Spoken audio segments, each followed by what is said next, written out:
नमस्कार, मैं रवीश कुमार। 2 महीने तक आपने देखा कि किसी की जिंदगी की कोई गरिमा नहीं बची थी।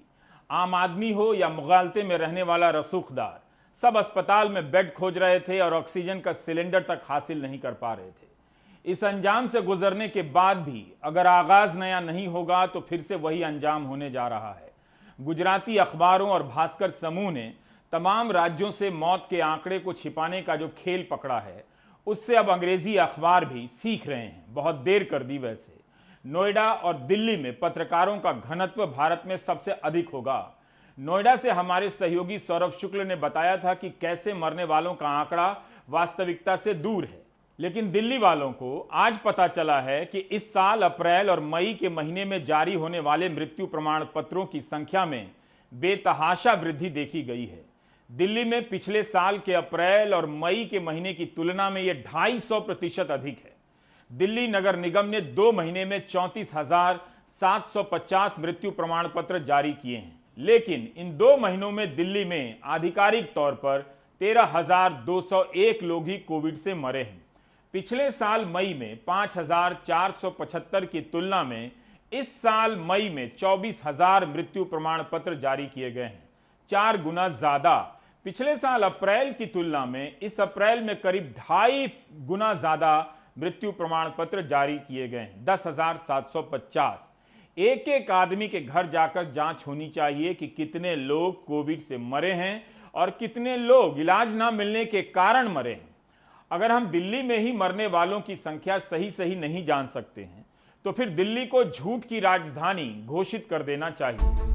मेरी राय में झूठ की इस जीत पर सेंट्रल विस्टा प्रोजेक्ट के बीच में पिस्ता का बाग लगे और बाग के बीच दुनिया में कहीं से भी दिखने वाला एक ऊंचा सा खंभा बने, जिसके भीतर लिफ्ट लगी हो, ताकि टॉप पर पहुंचने के बाद लोगों को यह भी पढ़ने के लिए मिले कि जब भारत में सबके सामने कोविड से लाखों लोग मर गए, तब सरकारों ने संख्या हजारों में बताई।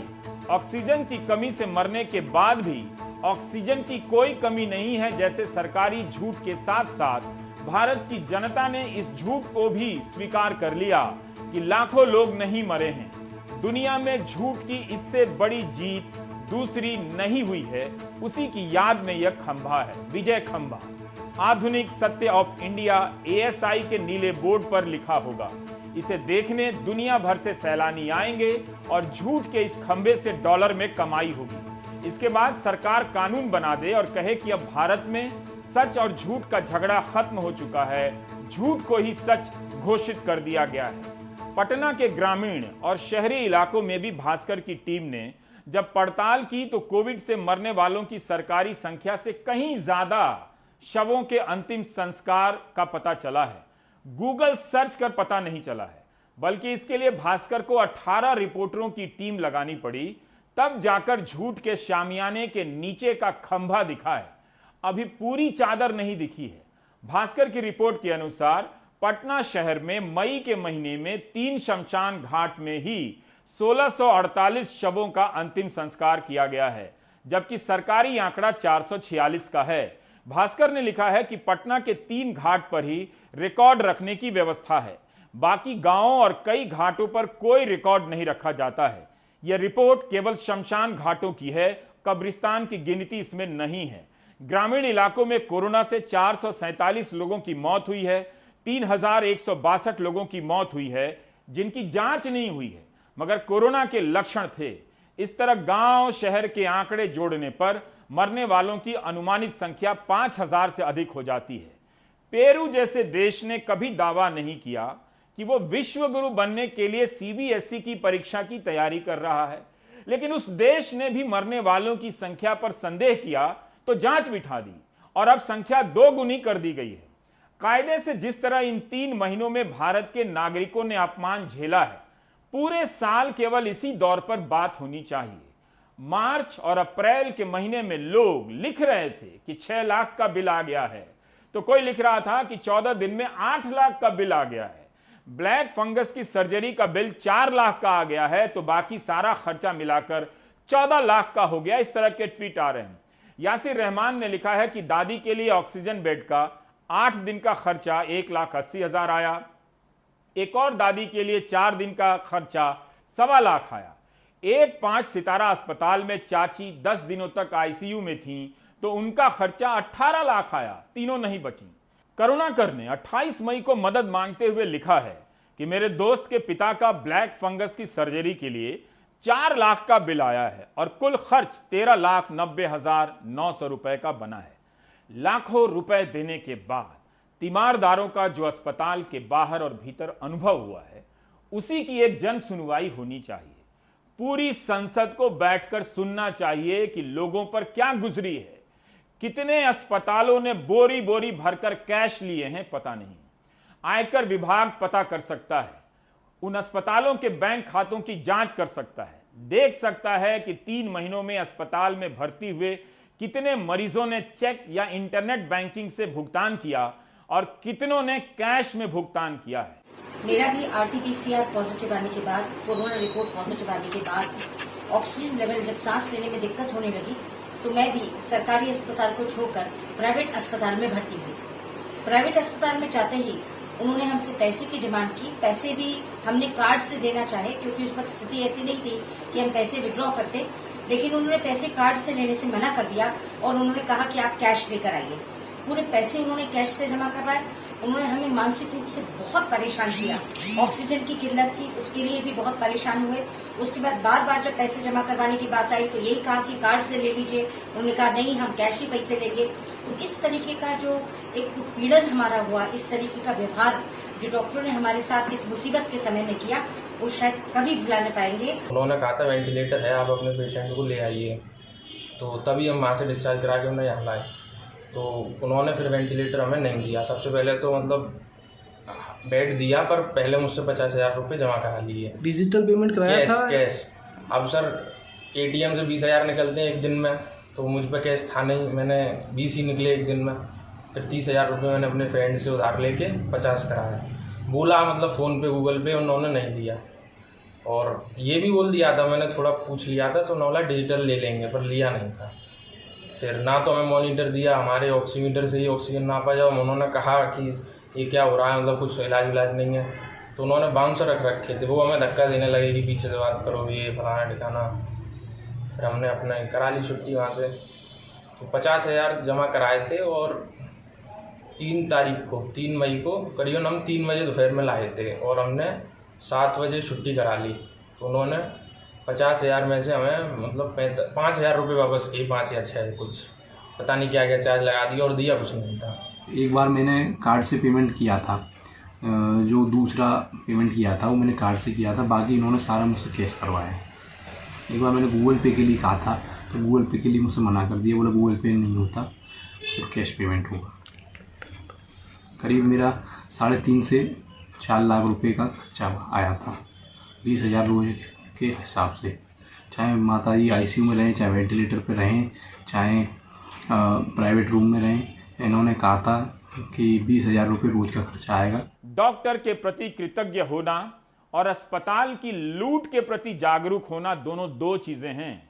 इससे डॉक्टर को आहत होने की जरूरत नहीं है, बल्कि उन्हें भी नागरिकों को समझाने में मदद करनी चाहिए कि उनसे किस तरह लाखों रुपए लिए गए, ताकि लोग अधिक से अधिक संख्या में ज्यादा बिलिंग और कैश में वसूली को लेकर शिकायत करने के लिए आगे आ सकें। 12:53 पर मर गया। 2 बजे रात में जब लाश मांगे तो कहा पैसा सब पूरा जमा करना पड़ेगा, नहीं तो हम लोगों को वेतन कट जाएगा, सुबह में देंगे। और सुबह जब हुआ तो कहा कम से कम 87,000 रुपया बचा हुआ था, कहा कि 80,000 रुपया दे दो, उसके बाद देंगे। और जब पैसा व्यवस्था नहीं हुआ तो हम लोगों को पुलिस के मार्फत से धमकाने लगा। हम कहा हम डीएम बोल रहे हैं, पुलिस को कहते हैं ये करेगा वो करेगा, तो हम लोग वहाँ से निकल के डर के हमारे रोड पर आकर छिप गए। उसके बाद अजीत सिंह जैसे कम लोग होते हैं जो अपने बेटे दिलीप की मौत के बाद जिला प्रशासन के पास गए कि दरभंगा के पारस ग्लोबल अस्पताल में 2,30,500 का बिल दिया गया है, जो अधिक है। इसके पहले अजीत सिंह ने अपने बेटे को पटना के यूनिवर्सल अस्पताल में रखा था। वहां अस्पताल मजबूर करता था कि पहले पैसे दीजिए तभी इलाज करेंगे। यही शिकायत दिल्ली में भी कई लोगों ने की है। यूनिवर्सल अस्पताल में 12 दिन इलाज हुआ, और बिल आया 9 लाख का। बाद में दरभंगा ले गए अपने बेटे को। अजीत सिंह का आरोप है कि दरभंगा के पारस ग्लोबल अस्पताल ने मरने के बाद भी बेटे को जीवित बताकर दवा और उपचार का खर्चा दिखा दिया है। अजीत कुमार सिंह ने दरभंगा जिलाधिकारी के यहां शिकायत की। जांच के बाद जिलाधिकारी ने पाया कि अजीत सिंह की बात सही है। मरीज की मौत के बाद भी बिल बनाया गया है। बिना किसी लक्षण के रेमडेसिविर दे दिया गया है। ऐसी दवाओं का बिल लिया गया है जिनका रिकॉर्ड अस्पताल के पास ही नहीं है। 3 दिन वेंटिलेटर पर रखा गया और पैसे लिए गए 9 दिन के। अजीत सिंह से पूछिए, उनका कहना है कि भीख मांग कर पैसे दिए हैं। अजीत सिंह 12 कट्ठा की जोत के किसान हैं। 12 कट्ठा के किसान को 12 दिन में 12 लाख लग गए इलाज पर। इस किसान को 12 लाख रुपए देने पड़े हैं। बेटा भी नहीं बचा। इसलिए कहता हूं कि किसी को जन सुनवाई का प्लेटफॉर्म बनाना चाहिए जहां लोग सांसदों को अस्पतालों के किस्से बता सकें। विश्व गुरु भारत की कहानी बता रहा हूं। अपने एनआरआई रिश्तेदार को वीडियो कॉल पर बैठाइएगा कि यह घटना डेनमार्क की नहीं है, बिहार के दरभंगा की है। हम अपने लड़का को लेकर के पारस में पहुंचे कोविड-19 के अथी में, तो यहाँ हमसे 2,87,000 रुपया मांग किया, जिसमें हम 2,20,000 दिए। लड़का तो नहीं बचा पाया।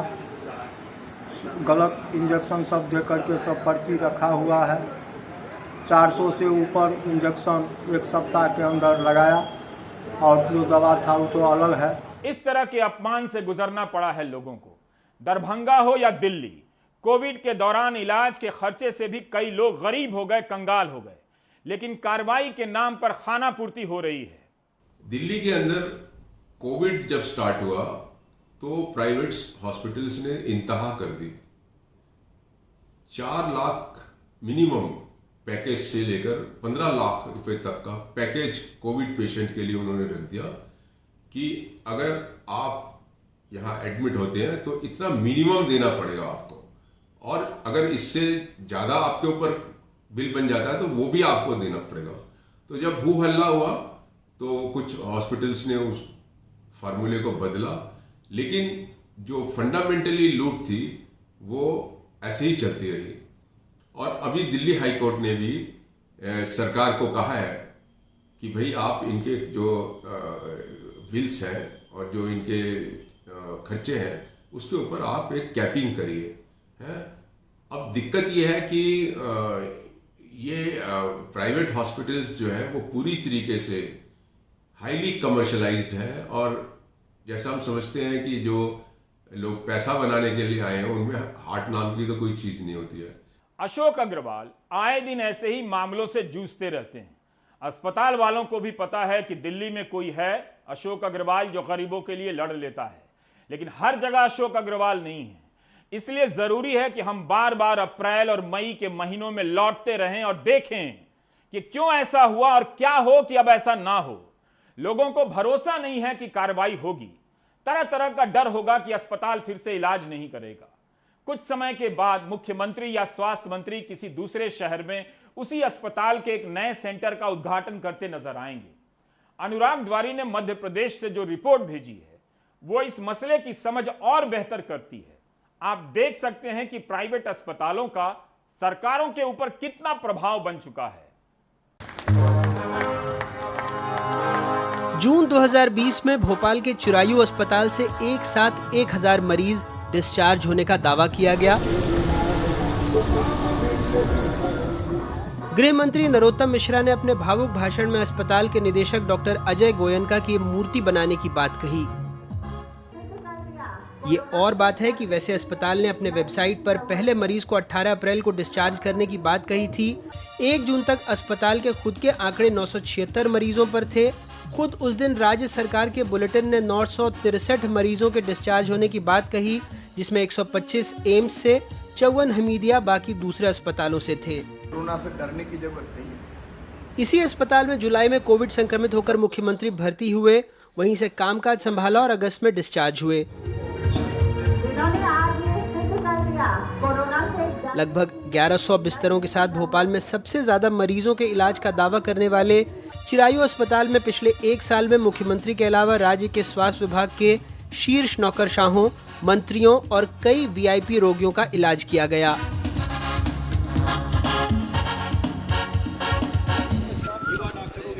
राज्य सरकार ने कोविड-19 महामारी की पहली लहर के दौरान दर्जनों अस्पतालों के साथ करार किया, जिसमें व्यापम आरोपियों के अस्पताल भी शामिल थे। 32,000 से अधिक कोरोना संक्रमित रोगियों के इलाज के लिए 167 करोड़ रुपए का भुगतान किया गया।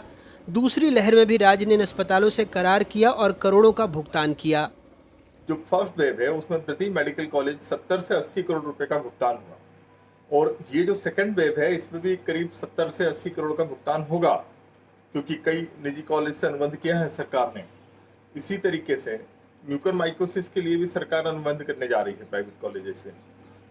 तो आप वो प्राइवेट कॉलेज जो कि व्यापम घोटाले में जिनके मालिक जमानत पर हैं, जो डिफॉल्टर हैं, ऐसे लोगों पर पूरा का पूरा हेल्थ का दारोमदार मध्य प्रदेश का सौंप दिया गया, तो मेरी नज़र में तो उचित नहीं है। ये जो 700-800 करोड़ रुपए खर्च हुए थे, इन 700-800 करोड़ से मध्य प्रदेश के अंदर खुद का एक post graduate institute of medical research खुल सकता था, जैसे FGPGI है, जैसे PGI चंडीगढ़ है। भोपाल, इंदौर और देवास में 6 अस्पताल व्यापम घोटाले के आरोपी चला रहे हैं, जिनके पास लगभग 4,250 बिस्तर हैं। इन 6 कॉलेजों में से 3 भोपाल में, 2 इंदौर में और 1 देवास जिले में हैं। भोपाल में LN पीपल्स और चिरायू मेडिकल कॉलेज के कुल 2100 बेड की क्षमता है। इंदौर के अरबिंदो और इंडेक्स मेडिकल कॉलेज के पास 1400 मरीजों के इलाज की क्षमता है। देवास के अमलतास आयुर्विज्ञान संस्थान में कोविड मरीजों के लिए 750 बिस्तर हैं। करोड़ों रुपए के व्यापम घोटाले में एक तरफ सरकार ने जहां इन अस्पतालों के निदेशकों पर मेडिकल प्रवेश परीक्षा में धांधली का आरोप लगाया, दूसरी ओर राज्य सरकार ने उनके अस्पतालों को अपने अधीन ले लिया और उन्हें मोटी रकम का भुगतान किया। चिरायू अस्पताल के निदेशक डॉक्टर अजय गोयनका हाईकोर्ट से जमानत पर बाहर हैं, अब कोविड योद्धा हैं। व्यापम मामले में JN चौकसे और सुरेश विजयवर्गीय भी महीनों जेल में बिता चुके हैं और जमानत पर बाहर हैं। विनोद भंडारी सुप्रीम कोर्ट से जमानत पर हैं। 2 अस्पतालों के मालिक सुरेश भदौरिया भी व्यापम में जमानत पर बाहर हैं। राज्य में हजारों अस्पताल होने के बावजूद खुद सरकारी फाइलों में इन अस्पतालों का जिक्र होता रहा, जबकि सितंबर में राज्य सरकार के अधिकारियों ने ही अपने प्रेजेंटेशन में माना कि अकेले इंदौर के अरबिंदो मेडिकल कॉलेज में 21 जिलों के मरीज भर्ती हो रहे हैं। भोपाल के चिरायू अस्पताल में 19 जिलों के। ये भी कहा गया कि सरकारी व्यवस्थाओं को मजबूत किए जाने की जरूरत है। टेंडर प्रोसेस न करना, सिलेक्टेड अप्रोच करना, कॉन्फ्लिक्ट ऑफ इंटरेस्ट है, बार बार मिनिस्टर्स का वहां जाना, ब्रांडिंग करना, और स्वास्थ्य सेवाओं के अधिकारी और जो हमारे लीडर्स हैं उनका वहां जाके एडमिट होना और उनका जाकर प्रमोट करना, ये जनता और अधिकारियों और एक तरीके से जो प्राइवेट हॉस्पिटल्स हैं इनका गठजोड़ सामने आता है। बावजूद इसके सरकार कहती रही किसी को अलग नहीं किया जा सकता। ना इस तरह से हम किसी वर्ग को अलग कर सकते हैं कि कौन कहाँ से आता है, कहाँ से नहीं आता। इस पेंडेमिक में ये महत्वपूर्ण है कि हमारे हेल्थ वर्कर पूरी मुस्तैदी के साथ, पूरे उत्साह के साथ जनता की सेवा करें, मरीजों की सेवा करें। और इसीलिए जो भी हेल्थ वर्कर इस कोरोना काल में काम में लगा है, उसने मरीजों को बचाने का काम किया।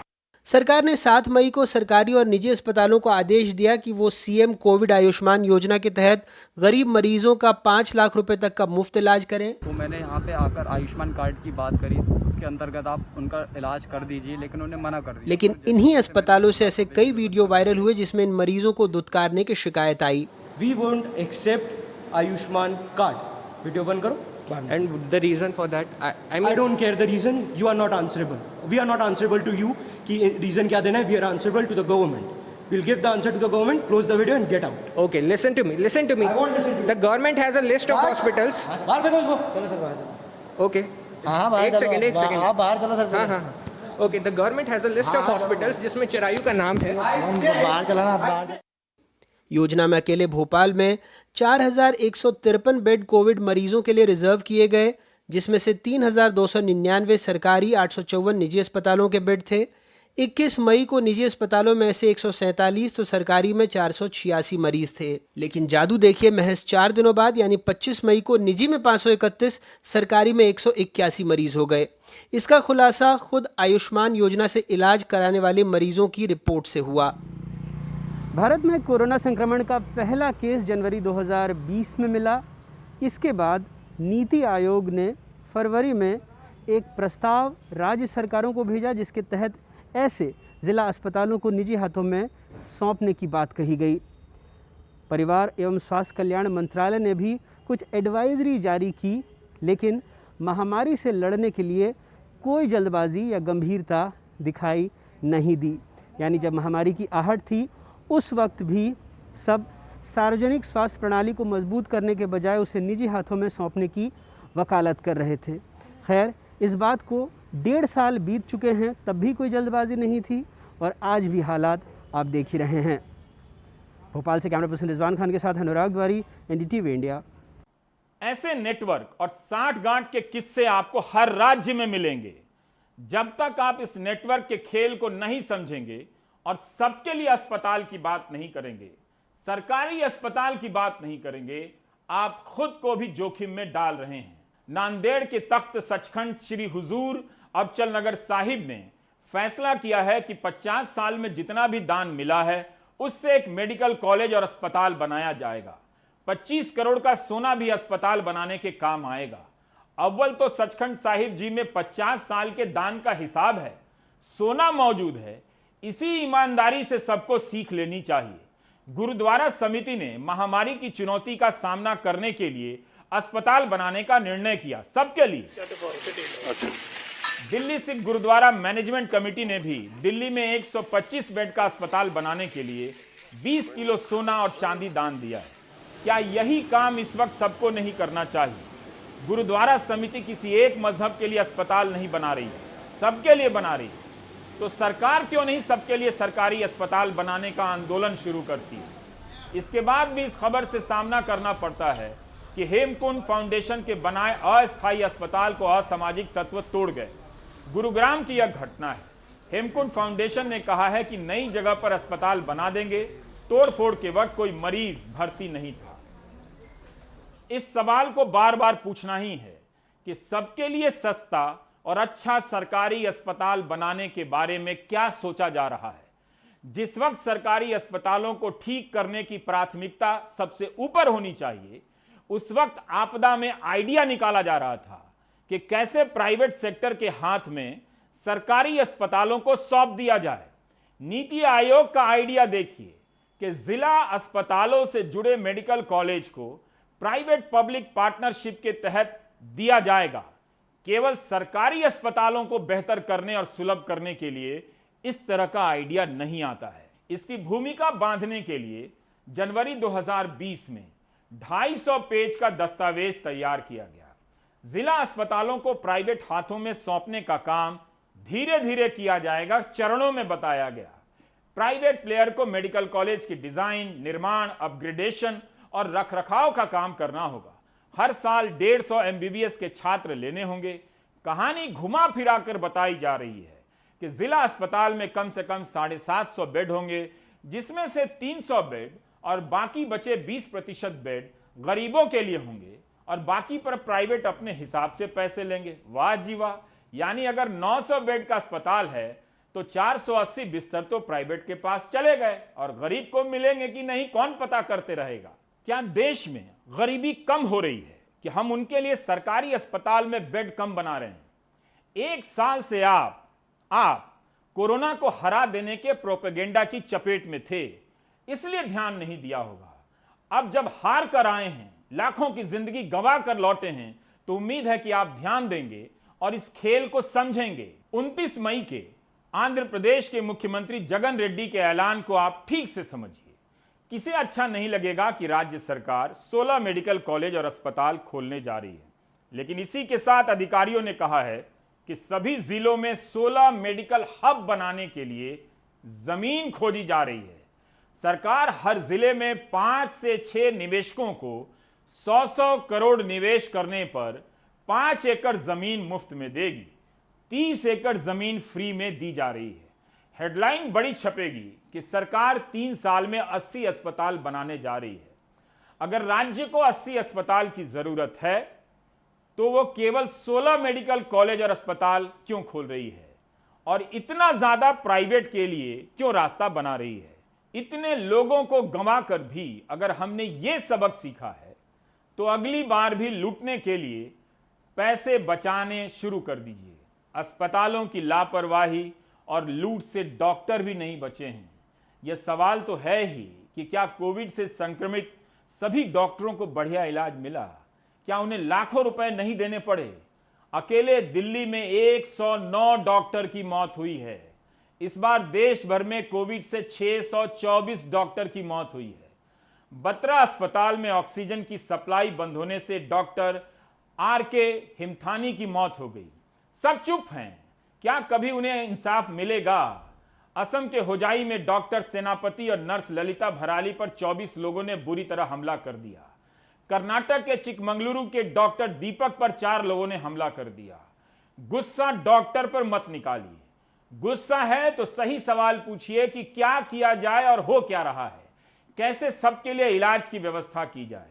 जो सरकार अपने दस्तावेजों में सरकारी अस्पताल को प्राइवेट हाथों में सौंपने का जुगाड़ निकालती है, उसी सरकार के दूसरे दस्तावेज में प्राइवेट अस्पतालों के बारे में क्या लिखा गया है जानना चाहिए।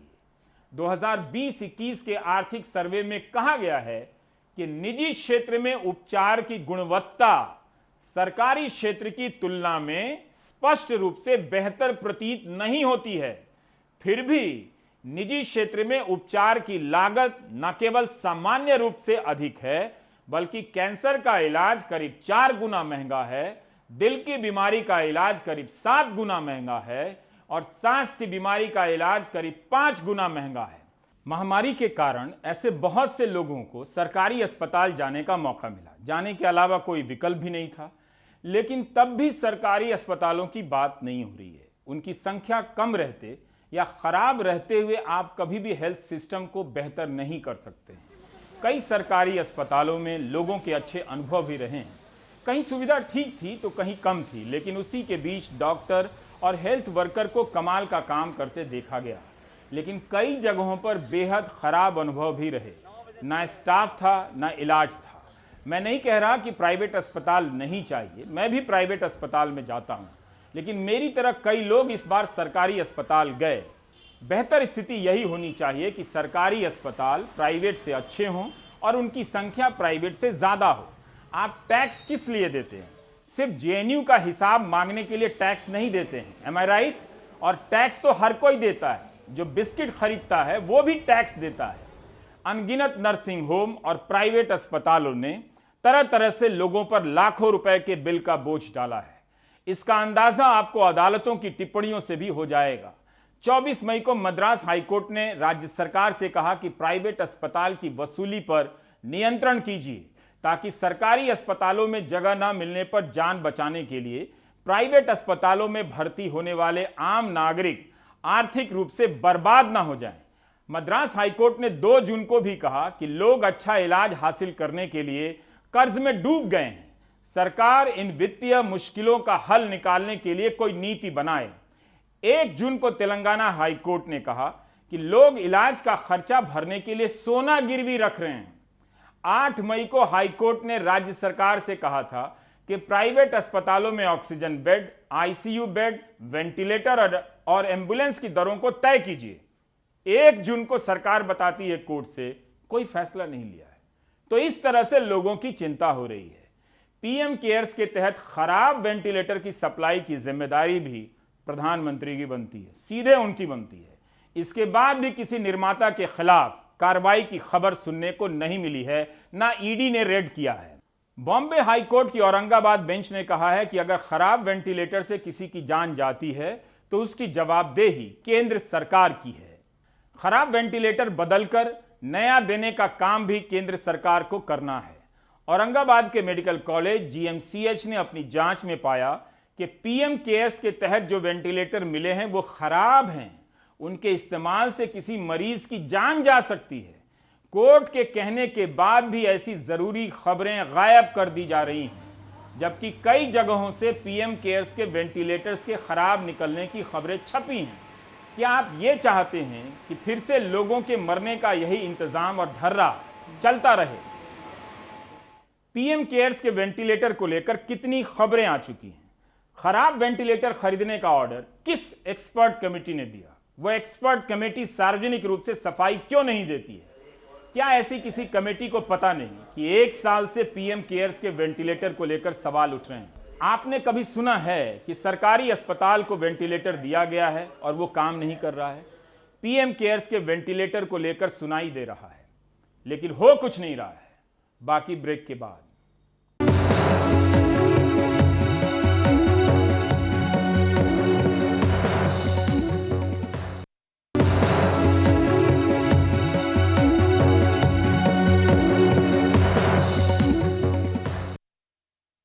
कोरोना की दूसरी लहर ने दिल्ली विश्वविद्यालय को इस सदी का सबसे बड़ा नुकसान पहुंचाया है। बीते 40 दिनों में दिल्ली विश्वविद्यालय के 60 से ज्यादा शिक्षकों और दूसरे स्टाफ की मौत हो चुकी है।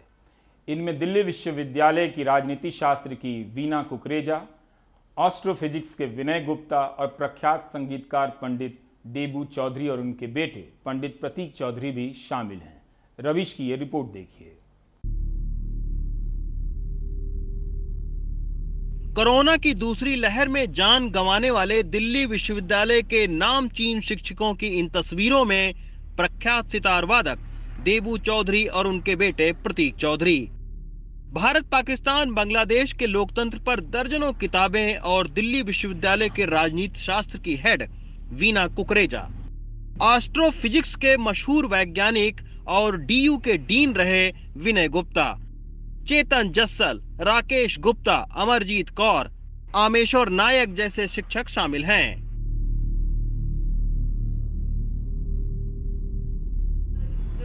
इन्हीं में से एक नाम प्रोफेसर राकेश गुप्ता का है। फिजिकल एजुकेशन के बेहतरीन शिक्षक राकेश गुप्ता के परिवार में अब 2 बेटियां, 1 बेटा और पत्नी बचे हैं। राकेश गुप्ता ने अपनी जिंदगी में भले ही तमाम छात्रों को नई बुलंदियों पर पहुंचाया, लेकिन जब वो कोरोना से बीमार हुए तो दिल्ली में उनको एक अदद बेड तक नहीं मिला। खुद उनका भतीजा एम्बुलेंस चलाकर लुधियाना लेकर गया, जहां 12 दिन भर्ती रहने के बाद 4 मई को उनकी मौत हो गई। तो एक फ्रेंड के थ्रू उसने कहा कि आप दिल्ली में नहीं मिल रहा तो आप लुधियाना में मतलब ट्राई कर सकते हैं, वहाँ पर उनके रिलेटिव्स थे कि वो आपकी थोड़ी बहुत हेल्प भी कर देंगे।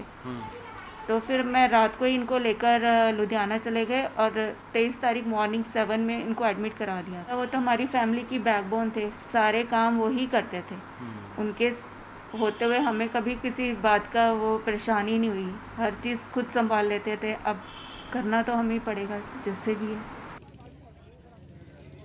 दिल्ली में करीब 10,000 शिक्षक हैं। इनमें बड़ी संख्या में एडहॉक शिक्षक या कॉन्ट्रैक्ट टीचर्स हैं। दिल्ली विश्वविद्यालय के श्यामलाल कॉलेज में राजनीति शास्त्र के असिस्टेंट प्रोफेसर अमेश्वर नायक की कोरोना से मौत हो गई। घर में अब बीवी और एक 2 साल का छोटा बच्चा है। विश्वविद्यालय से कॉन्ट्रैक्ट टीचर को कोई सुविधा नहीं मिलती है, लिहाजा अब उनकी पत्नी प्रिया उड़ीसा लौट गई हैं। उन्होंने अपनी ज़िंदगी के बेहतरीन साल विश्वविद्यालय को दिए, लेकिन अब मेरा और छोटे बच्चे का गुजारा कैसे चले? हमें तो कोई मदद भी नहीं मिल रही है, बस थोड़ा बहुत फैकल्टी मेंबर अपने से दिए थे।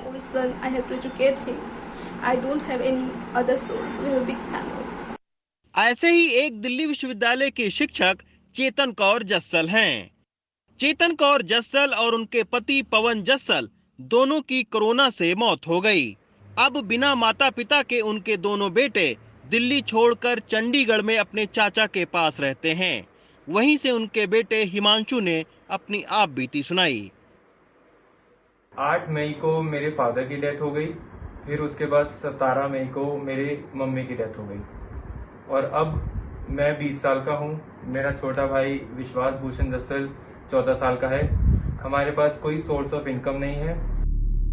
दिल्ली विश्वविद्यालय शिक्षक संघ ने एक सूची जारी करके कहा है कि बीते 40 दिनों में उनके 40 शिक्षकों की मौत हुई है।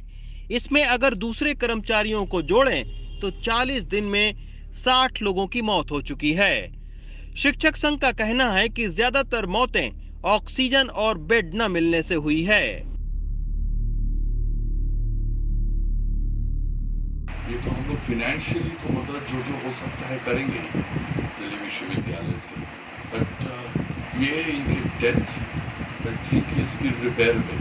नाम किसका लो, सारे लोग ही अजीज थे और परिवार के लिए, कॉलेजेस के लिए, डिपार्टमेंट्स के लिए ये लॉस हम लोग तो कभी पूरी नहीं कर सकते। कोरोना की पहली लहर में दिल्ली विश्वविद्यालय के सिर्फ 2 शिक्षकों की मौत हुई थी, लेकिन दूसरी लहर में ऐसे तमाम शिक्षकों की मौत हुई है जो विश्वविद्यालय ही नहीं, देश के शिक्षा जगत और छात्रों के लिए खासे अहमियत रखते थे। देश भर में दिल्ली विश्वविद्यालय की प्रतिष्ठा इन इमारतों से नहीं, बल्कि यहाँ पढ़ाने वाले शिक्षक और उनके तैयार किए गए छात्रों के वजह से होती है। यही वजह है कि दिल्ली विश्वविद्यालय के कार्यवाहक वीसी भी मानते हैं कि कोरोना संक्रमण की दूसरी लहर ने बहुत सारे ऐसे शिक्षकों को छीना है जिनकी कमी लंबे समय तक विश्वविद्यालय, देश और छात्रों को खलती रहेगी। दिल्ली से शशिकांत के साथ रवीश रंजन शुक्ला, एनडीटीवी इंडिया।